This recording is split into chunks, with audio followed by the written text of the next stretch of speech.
Le gamin a fait le meilleur sprint de sa vie et c'est réussi, bravo à lui.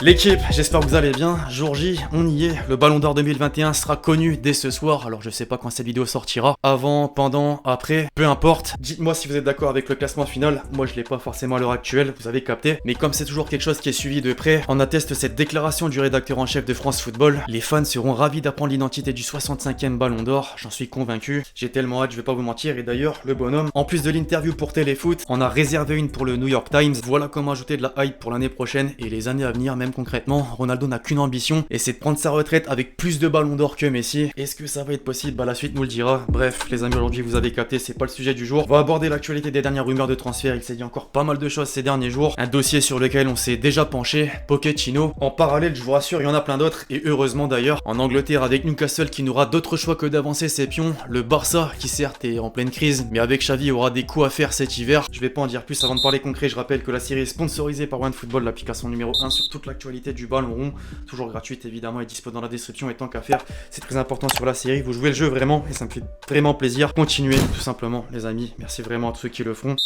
On entre dans le vif du sujet désormais, l'équipe en France pour commencer aujourd'hui avec le Paris Saint-Germain. À partir du 1er janvier 2022 exactement, le club de la capitale va commencer et a de quoi trembler. Comme on le dit et on le répète depuis l'été dernier suite aux rumeurs de son départ, s'il n'a pas prolongé son contrat d'ici là, Mbappé sera bel et bien libre de négocier avec une autre écurie pour un futur transfert. Alors partira libre ou prolongera-t-il pour finalement s'en aller en 2023? Telle est la question posée sur la table. Dans tous les cas de figure, les dirigeants parisiens doivent se faire à l'idée d'un avenir plus ou moins proche sans lui et réfléchir à un successeur de qualité. À ce sujet, de nombreux noms ont déjà circulé entre Haaland, Nkunku et j'en passe. Un nouveau est venu s'immiscer. D'après ABC, Vinicius Junior ferait office de candidat sérieux, auteur d'un début de saison exceptionnel à Madrid. Il est dit que Florentino Pérez va bientôt proposer un nouveau bail de 5 ans avec salaire doublé à son joueur sous contrat jusqu'en 2024. Et c'est là que quelqu'un intervient justement. Le quotidien espagnol estime que Paris veut mettre la main sur la pépite brésilienne en lui offrant un salaire annuel net de 17 millions d'euros, soit bien plus que l'offre citée précédemment, jugée intransférable à l'instant T par la direction madrilène. Peu avant le dernier mercato estival, certains d'entre vous s'en souviennent peut-être, plusieurs articles évoquaient déjà cette idée de l'inclure dans le dilemme Mbappé. Bon, finalement Keneni, la situation a évolué depuis, certes, mais tout est possible. Une autre équation a énormément fait couler d'encre ces derniers jours. Sans surprise, elle concerne Pochettino. Comme l'écrivait l'équipe ce week-end, après presque un an passé, le coach argentin n'est jamais vraiment parvenu à tirer le meilleur de son effectif. En parallèle, sa relation avec Leonardo serait compliquée. Dans ses pages intérieures, le journal indiquait par exemple que les arrivées de Donnarumma et Sergio Ramos n'étaient pas de son ressort. Le directeur sportif a géré en solitaire. À ces révélations s'ajoutent également ces quelques images et déclarations qui laissent perplexe quant à son implication à moyen long terme. Alors même si aux dernières nouvelles le coach va finir la saison là où il est,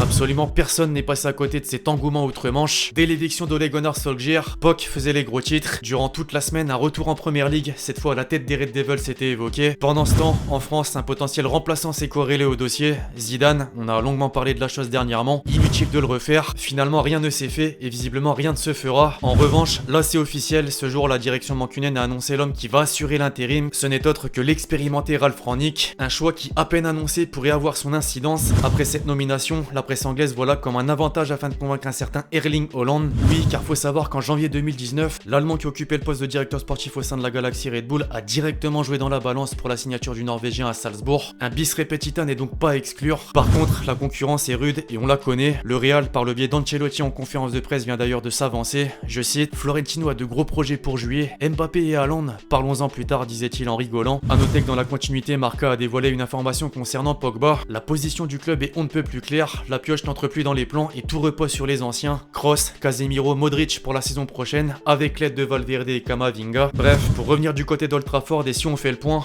Rangnick a les pleins pouvoirs jusqu'en juin prochain, mais ensuite, le banc a des chances de se renouveler. L'Express a affiché la liste des noms potentiels. Parmi les favoris que sont Pochettino, Brendan Rodgers ou encore Erik ten Hag, Nagelsmann vient s'intercaler. Plutôt surprenant et en même temps pas tellement. Au rayon des entraîneurs, tenez les amis, Arsenal et plus particulièrement Mikel Arteta aimerait faire revenir Arsène Wenger. Je cite, je pense qu'il s'amuserait beaucoup en voyant l'environnement qu'il peut créer autour de lui lorsqu'il est ici, en raison du respect et de l'admiration que tout le monde au club a pour ce qu'il a fait et pour ce qu'il représente en tant que personne dans ce club. Les deux hommes se seraient même rencontrés. Le coach actuel des Gunners a poursuivi, je cite, j'aimerais qu'il soit beaucoup plus proche de moi personnellement car je pense qu'il serait d'une grande aide. Les choses prennent du temps temps et je pense que c'est à lui de dicter ses délais. Ce que je peux dire, c'est que de mon côté et au nom de tout le monde, nous serions ravis qu'il soit beaucoup plus proche de nous. Alors affaire à suivre. À Barcelone, à présent, Xavi va très prochainement vivre son premier marché des transferts et tout semble mis en place pour réaliser un ou deux coups offensifs intéressants. Surtout qu'Agüero va certainement annoncer sa retraite, que Luc de Jong n'a pas convaincu et que d'autres éléments squattent trop souvent l'infirmerie. Vous savez évidemment de qui je parle. Arthur Cabral, l'attaquant du FC Bâle sur qui s'est penché la direction barcelonaise, est une option sérieuse. Mieux, le média catalan Sport a indiqué que tout pourrait s'accélérer, le joueur est emballé. Reste maintenant à savoir comment les Catalans vont payer les 20 millions d'euros demandés par le club suisse. Mondo Deportivo estime de son côté que Cavani et Werner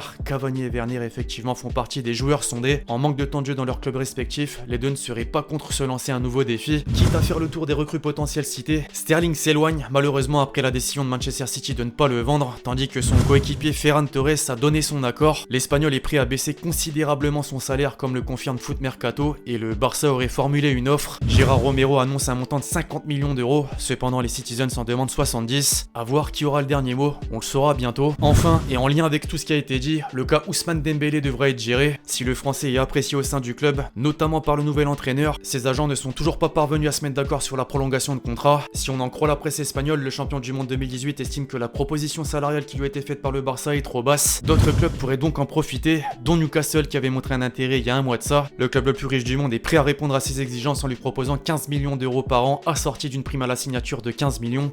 15 millions, c'est fort afin de le convaincre d'être la première tête d'affiche de leur projet fou. Bref, une chose est sûre, l'hiver s'annonce très agité en Catalogne. Vous vous sentez comment au moment où vous posez votre pied pour la première fois en match officiel sur la pelouse du Camp Nou? Très content, ça fait bizarre d'être aux côtés des meilleurs joueurs du monde. Mais voilà, je suis très content, très heureux voilà, de ce match, de cette belle victoire. Puis voilà, il y a eu beaucoup d'émotions, voilà, j'étais super content. Qu'est-ce qu'on vous dit sur le banc au moment où vous changez, vous éclatez de rire? Ah non, c'est l'adjoint, je crois, il me dit de me calmer, de rester tranquille, hein, que je veux rentrer sur le terrain, quoi, c'est tout.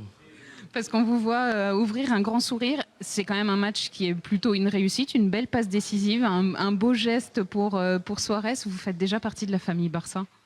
Ouais, je l'ai vu, voilà, qu'il a fait un bel appel. Et avant le match, il m'a dit si tu rentres, t'inquiète pas, il va faire une course. Et puis voilà, je lui ai mise et voilà, il a marqué. Je suis très content. Et puis voilà, j'espère qu'on va continuer comme ça. J'essaie de reprendre bien mes sensations. Et puis voilà, être tranquille et de faire de bonnes performances. Quand après un but, on se jette dans les bras de Suarez et Messi, on se dit que voilà, le rêve est réalisé. Ouais, voilà, le rêve est réalisé. Voilà, je suis content d'être à leur côté.